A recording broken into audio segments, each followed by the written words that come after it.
So what if I told you that every single night your mind creates a secret coded language? It sounds pretty wild, right? But that is the absolute core of Sigmund Freud's theory of dream interpretation. And today, we're going to figure out how to translate it. Okay, let's start with a puzzle. Here we have a respected 50-year-old woman, and she has this dream where she's offering services of love to soldiers. The whole army, in fact. It's a completely bizarre, shocking fantasy that seems totally out of character. I mean, even she called it abominable, stupid stuff. And this really gets to the heart of the mystery, doesn't it?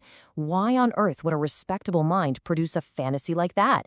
For Freud, this wasn't just some random brain noise. No, he saw it as a coded message coming from a hidden part of ourselves, and he was absolutely determined to crack that code.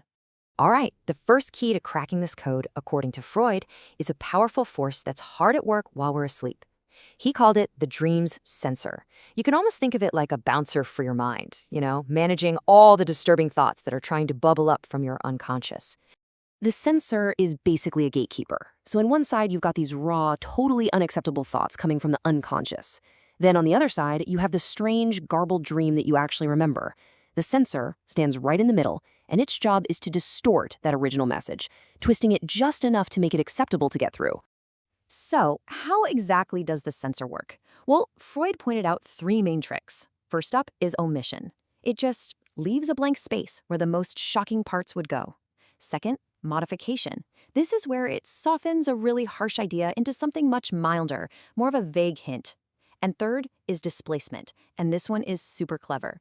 It shifts all the emotional energy away from the main event and puts it onto some tiny, trivial detail. It's a great way to hide what's really important. So what kind of stuff needs this level of security? According to Freud, it's all the raw, unfiltered impulses of our unconscious. Things our waking minds would immediately reject, like just boundless egoism, forbidden sexual desires, and even feelings of intense hate towards people we consciously love. The censor's whole job is to disguise these thoughts so that our sleep doesn't get disturbed. But, censorship isn't the whole story. Freud started to realize that some parts of a dream aren't just distorted or left out. They're completely replaced by something else entirely. And this led him to his second huge discovery, the incredible world of dream symbols. Now, what makes a Freudian symbol so different is that it's not some random comparison your brain makes up on the spot. He saw it as a fixed, constant relationship, a pre-existing code. So while the symbol is actively changing things, a symbol is more like a word in a secret dictionary that always has the same set meaning. And this is where it gets really fascinating. Freud actually believed he had started to put together this very dictionary, a kind of guide for translating the secret language of our dreams. So let's take a look at a few of the entries he found. Freud found that some of life's biggest, most fundamental concepts have these regular symbolic stand-ins. For example, dreaming of a house often represents the human body, a king and a queen that almost always stands in for your parents. Water is very frequently connected to the idea of birth and taking a journey, while that often symbolizes death. But as he was compiling this dictionary, Freud noticed something that really stood out. While the things being symbolized were pretty few and far between, the symbols for one particular area were incredibly rich, and there were tons of them. He came to the conclusion that the vast majority of symbols in our dreams are, in fact, sex symbols. For the male principle, the logic becomes pretty clear once you see it. Freud identified objects that had a similar form or a similar function. So you see long, upright things like sticks and trees. You see objects that pierce like knives or swords or even guns. Things that can elongate like balloons. And of course, the most famous one of all, the snake. And then for the female principle, the symbols often have to do with spaces that can enclose or contain something. So we see this with things like boxes, caves, or pockets. Also vessels that can be filled, like pitchers or bottles, and entrances like doors and gates. A little more mysteriously, Freud also included materials themselves like wood or paper. Okay, but this all raises a huge question. I mean, if the dreamer doesn't consciously know this symbolic code, how is it just available to their mind every single night? Where in the world does the secret language even come from? Freud's answer was pretty surprising. He argued that this isn't just a language for dreams.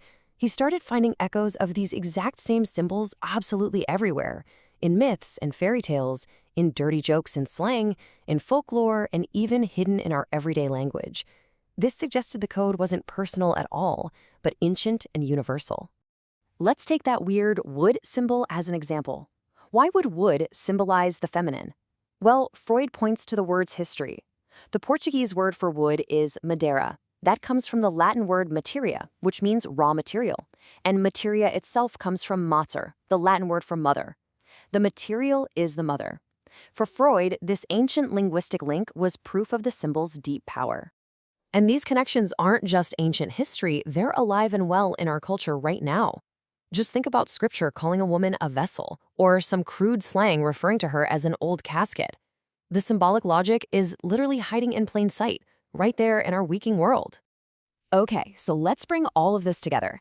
When we dream, there are these two incredibly powerful forces at work, and they're both shaping that final bizarre product that we remember when we wake up in the morning. We've got this censor, which is actively repressing and distorting our forbidden wishes. And right alongside it, we have this ancient language of symbols, which disguises those very same ideas using a universal code. Together, they are the architects of the strange and wonderful world of our dreams. And this leaves us with a final, pretty profound question.